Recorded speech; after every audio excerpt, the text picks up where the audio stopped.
Shefeed football പിക്സിലേക്ക് ഏവർക്കും സ്വാഗതം. ഇത്തവണ 32 ടീമുകളൊക്കെ ഉൾപ്പെടുത്തി വളരെ വിപുലമായ രീതിയിലാണ് ക്ലബ്ബ് വേൾഡ് കപ്പ് ഫിഫ സംഘടിപ്പിച്ചിട്ടുള്ളത്.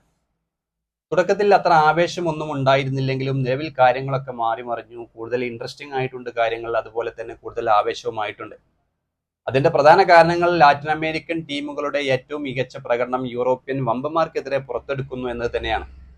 നിലവിൽ ഓരോ ഗ്രൂപ്പിലെയും പോയിന്റ് ടേബിൾ പരിശോധിക്കുമ്പോൾ നമുക്ക് തന്നെ അറിയാം, ഒന്നാം സ്ഥാനത്ത് നിൽക്കുന്നത് ശരിക്കും ബ്രസീലിയൻ ആധിപത്യം തന്നെ ശരിക്കും പറയാം. പാൽമിറാസും ഫ്ലമിംഗോയും ബൊട്ടാഗോ എഫ് സി ഒക്കെ അടങ്ങുന്ന നിരവധി ബ്രസീലിയൻ ലീഗുകളിൽ കളിക്കുന്ന ടീമുകളൊക്കെ നിലവിൽ പോയിന്റ് ടേബിളിൽ ഒന്നാം സ്ഥാനത്താണ്.